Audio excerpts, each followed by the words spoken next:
Good afternoon children. Again I would like to ask the same question. क्या दिख रहा है आपको इसके अंदर?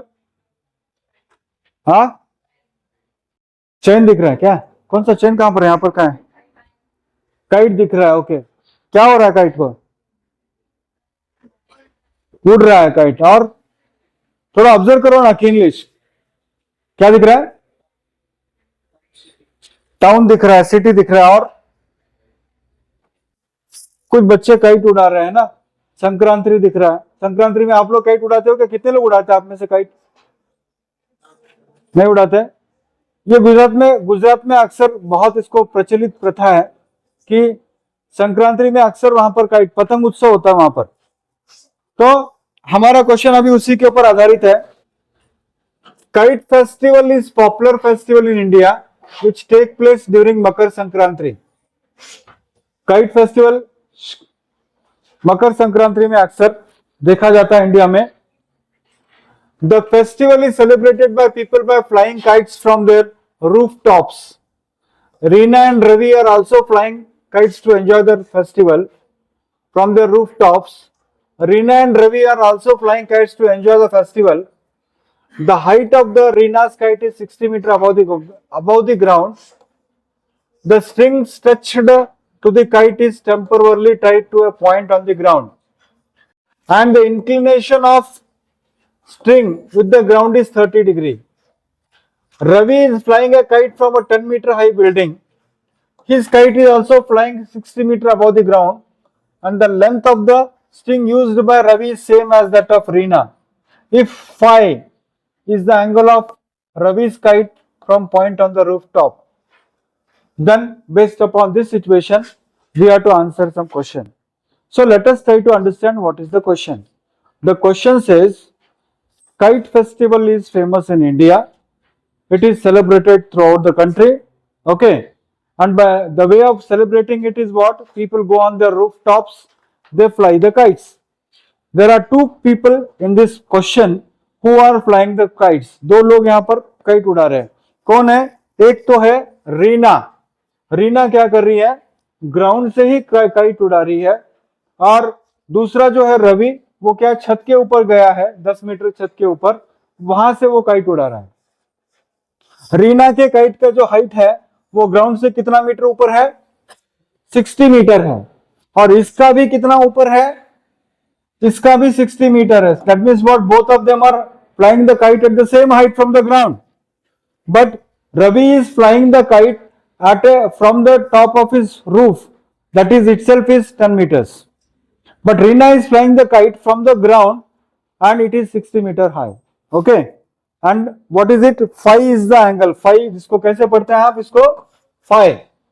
You read it as what? Phi. Now, with this situation, इस situation को ध्यान में रखते हुए क्या आंसर करना है आपको?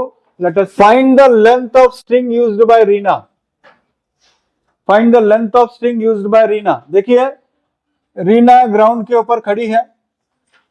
रीना काइट उड़ा रही है। उस काइट का लेंथ जो है कितना है बच्चों? ग्राउंड से कितना मीटर दूरी पर है? कितना मीटर दूरी पर आपको बताया था मैंने आपको? 60 मीटर ऊपर है काइट, राइट। रीना ने उसको धागे से बांधा है और वो एंगल कितना बता रहा है आपको? कितना बताया था आपको मैंने? 30 डिग्री बताया था। एंगल कितना बताया था मैंने आपको? पढ़ते समय 30 डिग्री बताया था ना। तो अभी this is, so what is it? AB is the height of the kite above the ground. AB is the height of the kite above the ground. BC is the ground. और ये 30 degree क्या है? उसका inclination है। तो length of Reena's क्या वो पूछा उन्होंने? स्ट्रिंग। क्या करोगे? कौन सा ट्रिग्नोमेट्रिक रेशियो यूज करोगे? Trigonometric ratio that connects opposite side and hypotenuse. यानी in triangle, in right angle triangle ABC, आप कौन सा यूज करोगे? sin 30 इज इक्वल टू कौन सा ट्रिग्नोमेट्रिक रेशियो अपोजिट साइड और हाइपोटेनस को कनेक्ट करता है? sin theta. तो this side AB upon this side what? AC। तो sin 30 is equal to AB upon AC। तो sin 30 इज 1/2। AC कितना दिया आपको? 60, ए बी कितना दिया, सॉरी 60, ए सी आपको ढूंढना है, तो क्रॉस मल्टीप्लाई कीजिए। What is the answer, what is the answer, A C is equal to 120 metre. What is the value of sine phi, phi is the angle of what, Ravi kite है। आपको यहां पर थोड़ा सा ध्यान देना कि रवि जो है वो भी काइट उड़ा रहा है, रवि भी काइट उड़ा रहा है, मगर रवि जो काइट उड़ा रहा है वो कहां पर उड़ा रहा है, 10 मीटर हाई बिल्डिंग के ऊपर से उड़ा रहा है। बिल्डिंग का हाइट कितना है बच्चों, 10 मीटर है, राइट। तो यहां से रवि का काइट जो है वो उड़ रहा है, रवि का काइट कितने उड़ रहा है, वहां से उड़ रहा है, और उसका हाइट फ्रॉम द ग्राउंड कितना है, हाइट फ्रॉम द ग्राउंड कितना है बच्चों, 60 मीटर है। 60 metre height from the ground है, 60 मीटर जो है वो हाइट फ्रॉम द ग्राउंड है। तो ऑलरेडी बिल्डिंग का हाइट कितना है उसके पास, 10 मीटर, यानी हाइट फ्रॉम द बिल्डिंग कितना है, इसका कितना है, 50 मीटर है। और ये एंगल कितना बोला आपको, कितना बोला है, 5 बोला है। Length of the string use by Ravi is same as that of Reena. Reena ने अभी हमने दिखाना था, रीना का स्ट्रिंग का हाइट कितना, लेंथ कितना था, 120 मीटर, यानी ये लेंथ जो है ये सेंटीमीटर नहीं है, आई एम सॉरी, ये कितना होना चाहिए, मीटर होना चाहिए। तो ये लेंथ कितना दिया है बच्चों आपको, 120 मीटर दिया है। तो आपको क्या पूछा है उन्होंने, दिस एंगल आपको पूछा है, यानी कौन सा ट्रिग्नोमेट्रिक रेशियो अपोजिट और हाइपोटेनस को कनेक्ट करता है, कौन सा कनेक्ट करता है, साइन। तो आप यहां पर क्या करोगे, इन राइट एंगल ट्रायंगल, आप इसको पॉइंट कहिएगा सी एम या तो A M C, right angle triangle A M C, sine phi is equal to C M upon what is it, तो साइन फाई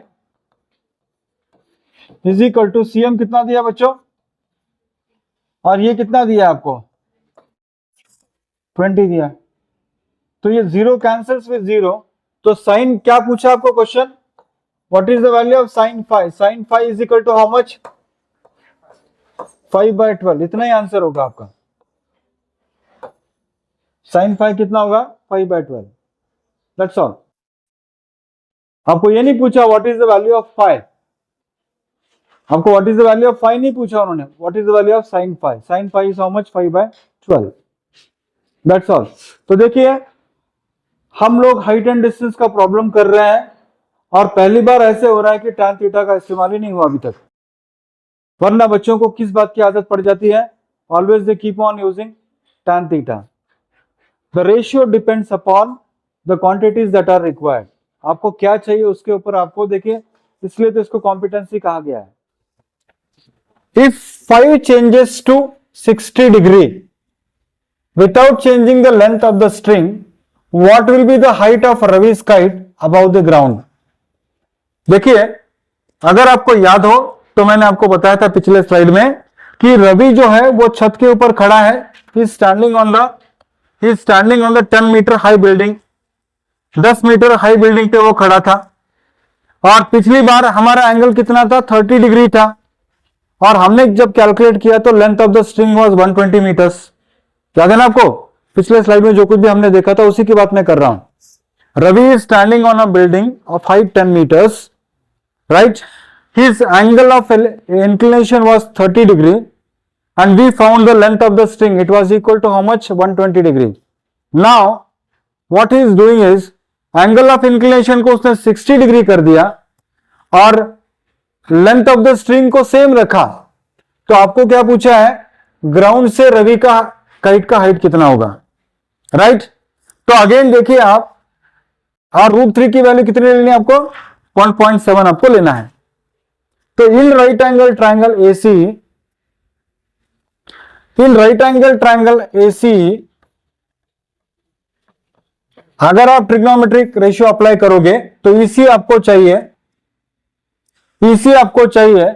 और AE आपको दिया है। कौन सा ट्रिग्नोमेट्रिक रेशियो कनेक्ट करता है इसको, अपोजिट साइड और हाइपोटेनस को, साइन थीटा कनेक्ट करता है। तो कौन सा ट्रिग्नोमेट्रिक रेशियो लोगे आप? Sine 60 degree is equal to EC upon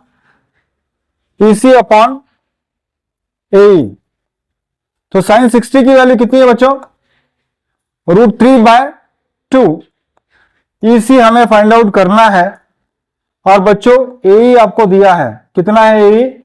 length of the string जो पिछले स्लाइड में हमने कैलकुलेट किया था वो रिमेन्स द सेम, यानी धागा हमको चेंज नहीं करना है। मांझा बोलते ना आप उसको, पतंग उड़ाने के लिए मांझा यूज करते ना आप, तो मांझा हमको उतना ही रखना है। एंगल देखिए, अक्सर पतंग उड़ाते समय आपने भी महसूस किया होगा, हम लोग ऐसे ऐसे करते हुए एंगल चेंज करते हैं। एंगल चेंज करते हैं हम, कभी पीछे जाते हैं, कभी एलिवेशन बढ़ाते हैं। तो इसने भी क्या कर दिया, 30 से 60 डिग्री कर दिया। तो क्या हुआ, दिस इज हाउ मच 120। इसको सिंप्लीफाई करोगे बच्चों तो 2 1s are 2, 2 60s are 260s are। तो cross multiply if I do it, तो आप देखिए क्या होगा, EC इज इक्वल टू 60√3। तो 60 इंटू √3 कितना है बच्चों? वैल्यू आपको दिया है, कितना है? 1.7 आपको दिया है। तो 1.7 से इंटू करोगे आप तो अगेन जीरो वाला मामला आ गया, जीरो आपको रखना है वहां पर पहले। 6 7s are 42 यानी 4 कैरी होगा। 6 1s are 6 + 4 कितना होता है? 6 1s are 6 + 4 कितना होता है? 10 होता है। तो एक के बाद पॉइंट है, कितना होगा बच्चों? कितना होगा? 102 मीटर्स। और ये 102 मीटर्स केवल इसका हो गया बच्चों।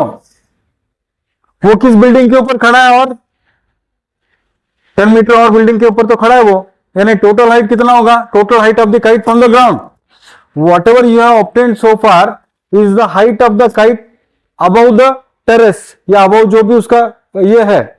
तो total height from the ground is equal to, so आप इसको क्या करोगे, total height from ground that is equal to how much? 102। ये 102 है, तो ये plus 10 that is equal to how much? 102 plus 10 112 metres. उसका क्या होगा? 112 मीटर्स उसका क्या होगा? हाइट अबाउ द ग्राउंड होगा। 30 डिग्री में हाइट ज्यादा था या 60 में ज्यादा था? थोड़ा देखो तो, आप कंपेयर करो। 30 में कितना आया था हमारा हाइट? देखो आप थोड़ा, कितना आया था? 70। 30 डिग्री में कितना आया था? 120 मीटर्स आया था। 70 मीटर्स आया था। और 60 डिग्री में कितना आ रहा है? 60 डिग्री में कितना आ रहा है? हमने लेंथ ऑफ द स्ट्रिंग तो उतना ही रखा है, लेंथ ऑफ द स्ट्रिंग तो इतना ही रखा है, मगर 60 डिग्री की वजह से क्या हो गया? We are getting what? तो कोई सोच सकता है कि क्यों ऐसा हो रहा है? 30 डिग्री से हाइट बढ़ रहा है या 60 डिग्री से हाइट बढ़ेगा? थोड़ा साइंटिफिकली भी सोचो ना। 30 डिग्री यानी नीचे है काइट, और 60 डिग्री यानी क्या हो गया? 60 डिग्री ने क्या हो गया? ऊपर चला गया। और ऊपर चला गया तो क्या होगा? लेंथ ऑफ द स्ट्रिंग तो उतना ही है हमारा, स्ट्रिंग को हमने चेंज नहीं किया। तो जाहिर है या फिर अंडरस्टूड है कि height is going to increase if at all you are going to increase the angle of elevation. What would have been the height of रवि's kite above the ground if the string had an inclination of 30 degree with the ground, assuming that the length of the string does not change? Ravi यहां पर खड़ा है 10 metre tall building के ऊपर। अगर इसका string का लेंथ चेंज नहीं हो रहा है, 120 मीटर ही है, और एंगल अगर 30 है, तो ग्राउंड से कितना ऊपर होगा पतंग? यानी देखिए, इसको अगर मैं कहूं C पॉइंट, और इसको मैं कहूं पॉइंट D, और इसको मैं कहूं पॉइंट T, अगर मैं DC यहां पर फाइंड आउट करता हूं तो DC में 10 जोड़ दूंगा तो that will be the height above the ground, पतंग का हाइट। यानी व्हाट आई डू, कौन सा trigonometric ratio this and this को कनेक्ट करता है? यानी अपोजिट साइड और हाइपोटेनस को कौन सा ट्रिग्नोमेट्रिक रेशियो कनेक्ट करता है? In right angle triangle what is it? ACD sin 30 is equal to how much? DC upon AD। String का लेंथ चेंज नहीं होने वाला है, तो DC अपॉन AD। तो sin 30 की वैल्यू कितनी है बच्चों? साइन 30 की वैल्यू कितनी है 1/2। और डीसी कितना आपको ढूंढना है, तो डीसी मुझे ढूंढना है, एडी कितना दिया आपको, लेंथ ऑफ द स्ट्रिंग कितना है 120। तो इसको अगर मैं कैंसिल करूं तो ये कितना होगा, DC is equal to how much 60 metres. मगर आपको अबव द ग्राउंड पूछा है, और ये कहां से, छत के ऊपर से कितना डिग्री पे है, कितना हाइट पे है, छत के ऊपर से कितना हाइट पे है 60 पे है, और ग्राउंड से कितना हाइट पे होगा 10, यानी कितना होगा total height from ground, total height from ground कितना होगा 60 प्लस 10 कितना होगा 70 मीटर। अगर यानी क्वेश्चन क्या था कि अगर काइट 30 डिग्री के इंक्लिनेशन पर अगर है छत से, तो ग्राउंड से उसका हाइट कितना होगा। तो देखिए छत से उसका हाइट होगा 60, और क्योंकि छत 10 मीटर ऊपर है इसलिए 60 प्लस ये ग्राउंड का 10, that is equal to how much 70।